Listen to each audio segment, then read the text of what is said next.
Alright, 97.7 Outlaw Radio FM listeners, we got the one, the only, the legendary Winfree right here on the line. How are you doing this evening? Hey, I'm doing great, man. How you doing? I'm doing great, man. I'm doing great. I have to say, I've been excited for this interview, man. I've been really looking forward to this one. I have too. I have too. Thank you so much. You are most certainly welcome, man. But I gotta ask you, like, taking you back to the beginning, like, what made you decide to get into the music industry initially? Well, it started with my mother and church and all of that. You know, a lot of people start there. My mother was a big influence on me, and she wanted me to play piano and stuff. So we got into that. We had a piano in the house, and she was adamant about me learning how to play. So I learned some stuff, and it just went from there. I joined my first band when I was in my early 20s, and it felt good, so I just kept going. And also, as we already know, like, you know what I mean, like, you've done amazing stuff within the music industry, man. But one of my favorites by you is actually in 1999. You actually released a single entitled "It's the Juice." I have to ask you, what's the story behind that song? And of course, man, like, where can our listeners actually check that out? Oh, you can go online and just put up Winfree on YouTube, and you can pretty much find all that stuff. That was an opportunity that I had. One of the local radio stations had just started here, and Charlie Mack was the DJ at the time, and he wanted a theme song for his the jingle for his show that came on at 3 o'clock.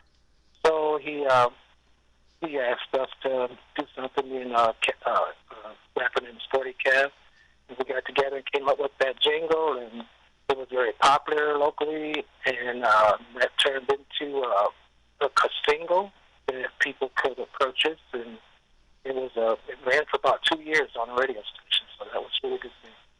And that's what's up, man. You know, lasting 2 years on the terrestrial radio stations is actually a big thing. Right. Yeah, that was a really good thing. They really loved it. It got to a point where he had to tell them to stop requesting it because they wanted it so much. So it was a really good thing. So that was a really good start for us. And also, I also noticed as well that you are a producer as well. I have to ask you, what made you decide to get into producing? Well, when the music changed over, I was basically into the funk music. You know, I'm an '80s musician, and when the music started to switch over to more of the rap and the hip hop, you know, I wanted to be a part of that. So that's when I started doing more production with other people and hooking up with other artists, rap artists, hip hop artists, and we just started working from there. And opportunities started opening up to work with other people, and it kind of grew from there. Just from getting into the hip hop thing from the funk thing, basically. And also, you are also known for actually being the songwriter. You for Keith Sweat, you actually wrote the song "One on One" that was actually featured on the movie soundtrack for the Transporter. I have to ask you, how did you get connected with Keith Sweat? And of course, how does it feel knowing that your work was part of one of the biggest movies in the early 2000s? Wow, that was a great feeling, a great opportunity. I'm so blessed to have had that opportunity. One of Keith Sweat's music engineers that worked with him, was here in town working with another R&B group on their album.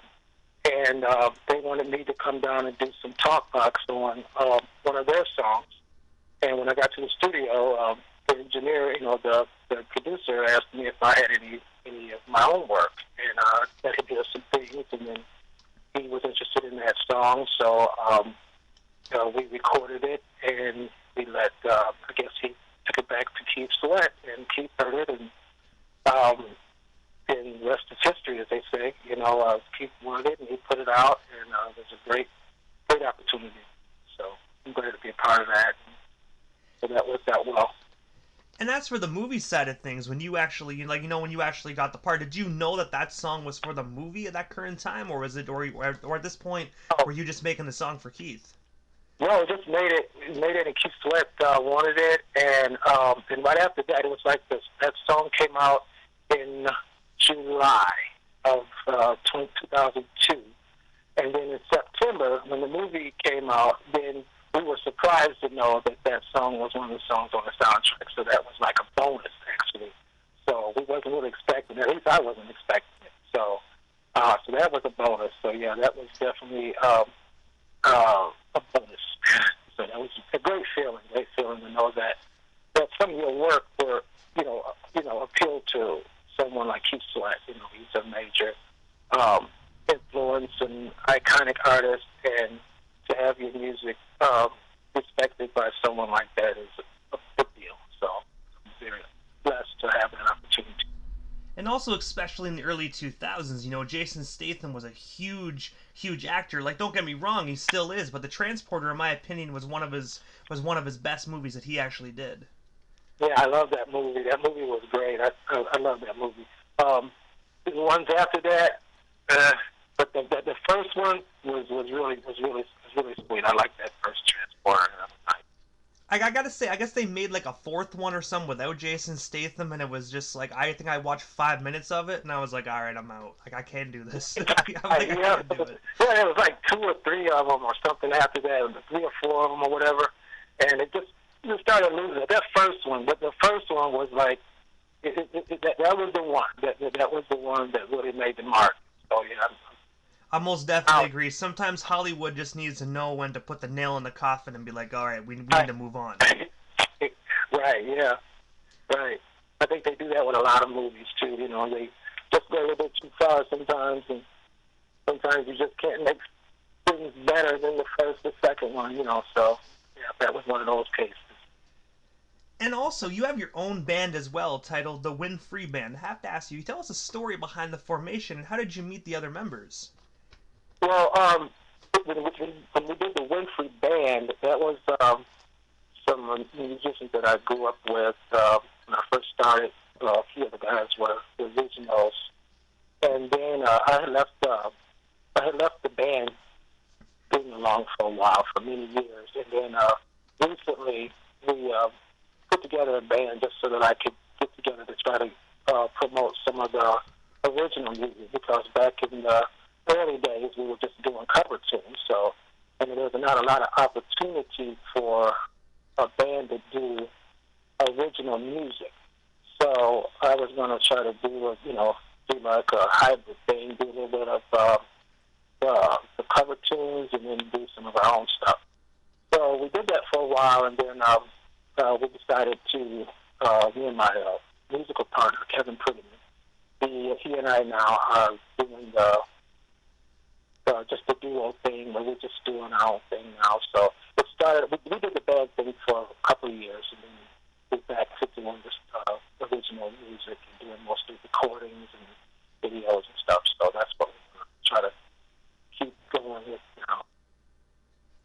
And the next question I have, I noticed some listeners, they might sit back and be like, why is he asking this? Is kind of a dumb question. But, I noticed as well with doing the research for this interview that you were also known for using a talk box. Me personally, I've always seen them, I've always heard them, and I'm like, how do people do that?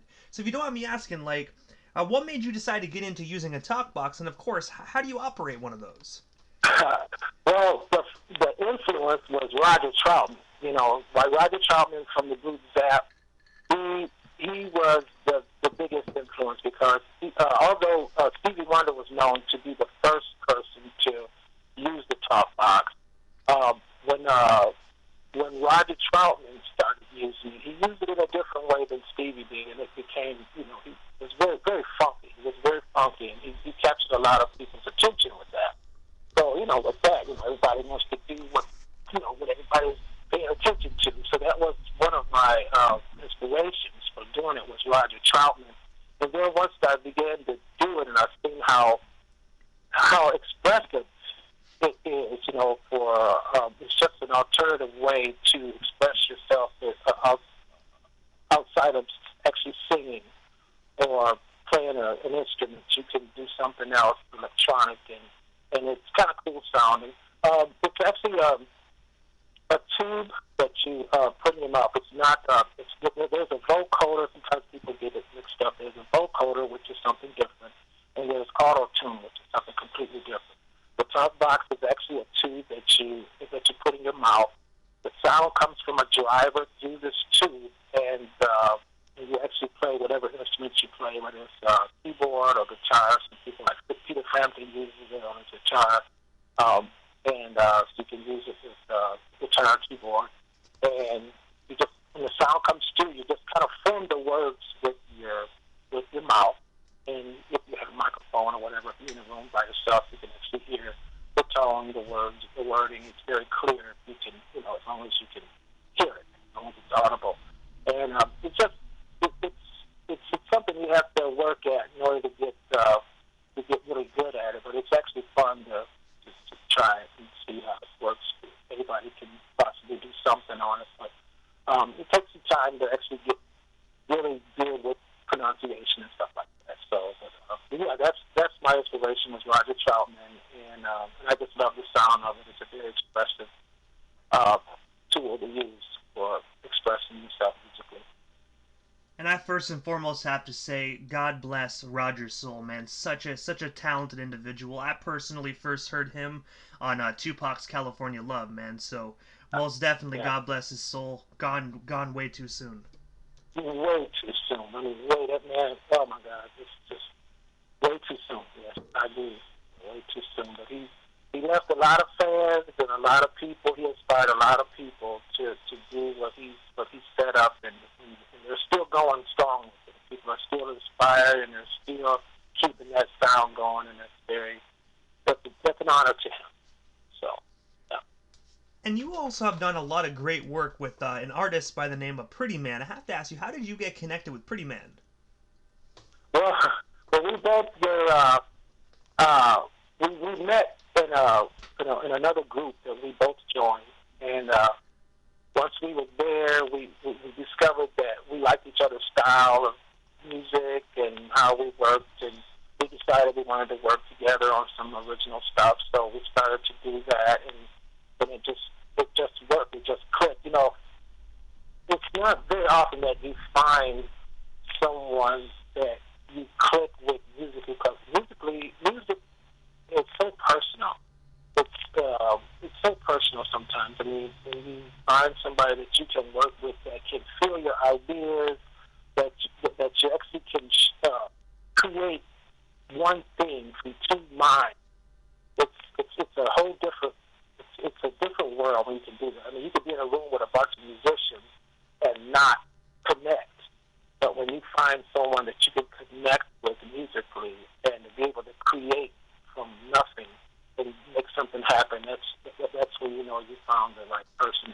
So we got together through meeting through another band, and then it just clicked after that. I think we met in 2015, and we've been going strong with ideas and putting things together for the last 5 years, and we're very excited about all the things that we have coming and all the things that we've done. So yeah, he's a great musician, a great person to work with, and I'll shout out to him because he's definitely a great musician. And you also have an album out by the name of No Negativity. I have to ask you, what's the inspiration behind that record? And of course, where can our listeners buy or stream themselves a copy? Right, you can obviously go on all the social media and stuff. I mean, all of all of the digital resources to grab that. And the inspiration behind that was just a message to people that to get things done and put away the negativity. Just be positive and try to reach goals without the negativity. And that was just one of the things that was personally on my mind during the time that I was working with those songs, because there's so much negative. It's always negative forces around, and if you can get away from some of that stuff, and some of those people that are not, you're not bringing any kind of positive vibes or anything, it's just a good thing to just, get away from that. So that was pretty much my mind state during that time. So that's where the inspiration from that came from the title. And also in October of 2013, you were actually featured on the song California along with MC8, Little Half Dead, and Quick to Mac. I have to ask you, what was it like being on that hip hop project? And of course, how did you meet MC8, Little Half Dead, and Quick to Mac? Well, it was a great opportunity. Once again, I was connected with NCA Low Hepted and put Mac through a producer in France. I have a lot of my French connections, I call. Savan is the producer's name, and he sent me a message and asked me, hey, you want to get on this, I need you to do some top box for me, get on this track. And I said, oh, sure, because we had worked together before. So he sent me the track, and I'm listening to it because he didn't tell me who was on it, because these guys are already on the track. So he sent me the track, and I'm listening, and I'm like, man, that sounds like Ace on here. So I was listening, and I'm like, man, who is this? And he said, it's the older ass. I mean, oh my goodness. So that was a great feeling, a great experience.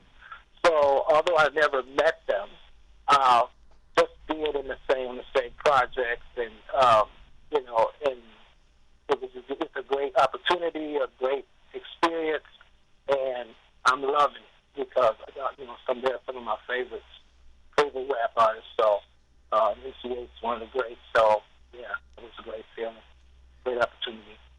And most definitely, you can never go wrong with MC8 and Compton's Most Wanted for sure, man. Most definitely some very influential West Coast hip hop right there. Really, yes, for sure. Yes. And also, June 1st of this year, so not too long ago, beginning of the summer, you actually released your newest record titled Supernova. I have to ask you, tell our listeners a bit more about that record. And I have to ask you, where can our listeners actually purchase it? And of course, do you have hard copies available for the old school listeners that still prefer a hard copy format? Yes, we do have hard copies. Some of the places that was doing the selling of hard copies had, through from the COVID-19 thing, everything that got kind of off track a little bit, but they could still get those from Amazon or CD Baby, or and online. They're all online. All the stuff is online through our website, Winfree Official, Winfree. You can just Google. You can pretty much find everything on there. The Supernova album was the whole title of that was we were Kevin and I were just kind of sitting around trying to find something that connected to something that we could really get into, which is the science of anything. Like the science of everything. The supernova. It's everything that surrounds the universe, the whole universe, the whole space thing. It's so interesting. So we thought, man, a supernova sounds like a really good title for a whole project, because it could cover so many things. So that's where we decided to use that, and then we just went from there and started writing, and things started happening. So that's pretty much where the idea for the title came from, and we just started putting tracks together. We was lucky to get Tony Ray to do some rap on that particular song. So yeah, that turned out really good for us. The whole album did. And I have to ask you there, Winfree, what is next for you? Is there anything I happened to miss during this interview? Anything else you still want to promote? We still have you here live on 97.7 Outlaw Radio FM. Yes, we are working on new material. We've got some new things coming up. We've got some surprise artists that we're going to be working with in the future, in the near future, hopefully. And we got some things in the pot cooking. So we want people to stay tuned to what we got going on. And we still got new music coming out, and video stuff and all that. So we're still plugging at it. And so we want people to stay tuned and keep your eyes and ears open. Hey, most definitely. I gotta say, personally, myself, I'm excited for your guys' new project, you know what I mean? So whenever it does drop, give me the heads up. I most definitely will purchase myself a copy. Sure, no problem, man. We appreciate you, and thanks. And I want to give you a shout out too for for you guys' recent success on your awards and stuff for being for your radio station, and you've done very well, winning awards and stuff. So we want to let you know that we're all excited for you. I do want to say, Winfree, I greatly appreciate that, man. I'm going to be honest. I just do what I do for talented individuals like yourself, man. I want to give you guys a voice and you guys a platform to be able to promote your music and not have to deal with any controversial topics. You know what I mean? I like keeping my stuff positive and most definitely help bringing money into your guys' pockets. Well, that's great, man. We appreciate you and everything that you do for all the artists. So we really appreciate you. And the one thing I gotta say, Winfree, right quickly before we wrap things up here, man, I was wondering if you can drop them social media handles. That way our listeners can follow you and stay updated on everything Winfree. Okay, well, Winfree Official is our Instagram. You can go to winfree.com. We have our website. And basically those are some of the main spots. So go there, just Google us, and you can pretty much find everything Winfree there. I gotta say, Winfree, again, thank you so much for taking the time of your busy evening and coming on Outlaw Radio FM. It truthfully was an honor to me to be able to chop it up with you for the past 20 minutes.